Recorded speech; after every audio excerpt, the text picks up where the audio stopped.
We all know the saying that ex-vegans were never really vegans to begin with. And this is one of the most dogmatic, cultish sayings among vegans. Now for those that don't know me, I'm a vegan. And I'm in it for ethical reasons. Mostly. So the thing is, I still don't like the sentiment. And I'll explain to you why. Because personally, well, I'm almost willing to say objectively, it's not true. And here's the thing. Yes, some people, many people that do veganism, that now still do veganism, aren't really vegans. And when they become ex-vegans, they were never vegan to begin with. And the reason for that is that they usually have done it for nutritional reasons. However, plenty of people that are now ex-vegans have always done it for ethical reasons. And they've eventually changed their minds. I mean, there are so many reasons why vegans stop being vegan. Okay? And this is almost like taking in the notion as if people just can't change. As if nobody ever changes. Which is the most ridiculous, naive thing that you can possibly take into your little skull. Now the thing is, hell, the Dalai Lama could walk up to a kindergarten next week and shoot 12 kids in the name of Cthulhu. That could happen. Now you can say, that will never happen. And you're probably right. I mean, it's as likely as that the whole world will go vegan next Monday. But the thing is, it is not impossible. There is definitely a possibility of this happening. Does that mean that the Dalai Lama was always a messed up, fucked up person deep down inside? Does this mean that this person was always a serial killer deep down inside? Does it mean that all those years that he was preaching peace and love for all those years, does that mean that that means nothing? Of course not. It simply means that something happened, or nothing happened. Maybe all that happened is that something in his brain just clicked. And he changed. People changed all the damn time. Now let's say that the Dalai Lama would do something completely inhumane. Then the Dalai Lama has still been a better person than you for most of his life. Many people that are ex-vegans, that have been vegan for ethical reasons, might have been way more into the ethical part than you've ever been. And that's just a fact. Maybe they went to protests, maybe they would throw buckets of red dye over people that wear fur jackets, you know, get in front of slaughterhouse trucks. Maybe they did a lot of things you wouldn't even do. Maybe they did a lot of things you would even consider militant. But yet you would still call these people as if they were never really truly vegan. Yes, they were. But they changed. And now we're just talking about ethical reasons. What about health reasons? Hey, what do you mean health-wise? Isn't everyone better off on a vegan diet? Isn't everyone healthier on a vegan diet? Well, I mean, that's up for debate. But let's even say that that's the case.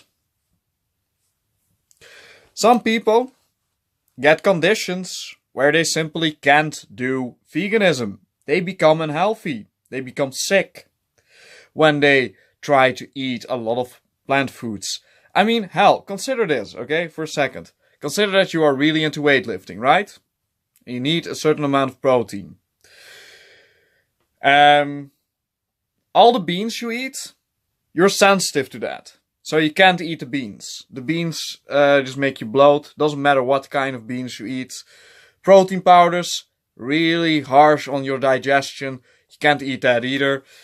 What are you gonna eat? What are you gonna eat? Mushrooms? You're gonna eat mushrooms? I can tell you that if you eat too much mushrooms, that's not good for you either. So, what options do you have? Are you gonna keep being a vegan? And you're gonna keep being a weightlifter? I mean, personally, I haven't seen a weightlifter that has done weightlifting for 5+ years on a fruitarian diet, but maybe someone can prove me wrong, I don't know. Now let's imagine that there are no supplements and you can't produce your own carnitine. What are you gonna do? What are you gonna do? What if you have a genetic mutation where you can't produce your own carnitine? You're just gonna die a slow, painful death? Really? You are? I mean, come on. There are many conditions that prevent people from staying vegan. And even if you don't have them already, you can still get them later in life. There can always be some reason why you can't be a vegan anymore. What are you gonna tell those people? They were never really vegan to begin with? What the fuck? Are they supposed to basically kill themselves? Come on. I've been a vegan now for almost 3 years and I've been happy with the results. I've been able to build up muscle, fine. I'm feeling very energetic, very healthy, very vibrant. But I can tell you this. If I get some condition that makes it impossible for me to stay vegan, I'll stop being a vegan in an instant. It's that simple. Even if my biggest reason for doing this was for environmental reasons. And I even would say that you are a very you are probably a very selfish person if that doesn't stop you from being vegan.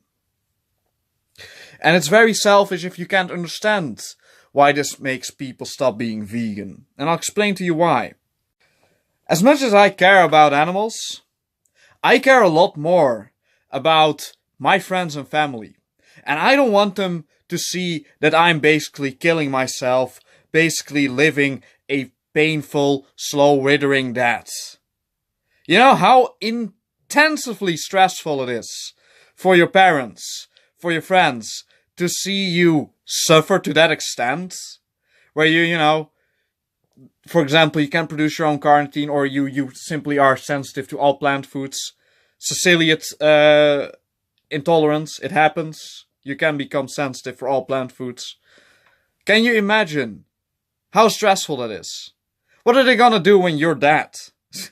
I mean, it's not impossible, especially, like I said, if you have something like a celiac over-intolerance. Or you can't produce your own carnitine. I mean, yeah, today, in this day and age, you can supplement carnitine, sure. There are many ways that you can kind of cheat these things. That's true, right? I mean, sure. By the way, I shortly want to tell that the opposite can happen as well. You can also become sensitive for all meat and fish products. I mean, a sensitivity for shellfish is kind of common. So, you know, keep that in mind. So in that sense, in that situation, I would not only stop being vegan for health reasons, I would stop being a vegan for ethical reasons. I know. It sounds really fucked up. And I can understand that. But what I kind of want to say, like, nothing is black and white. It really isn't. There can always be a reason for something. And that's what it is. I would not want my parents, my friends, to suffer through me to the extent that I'm going to give them so much stress that it will cost them years of their lives. And that's what I stand by. But hey, like I said, for now, I'm doing awesome, amazing. I've been bigger than ever, and I'll probably do an update about that soon. So I'll probably be vegan for a little while longer.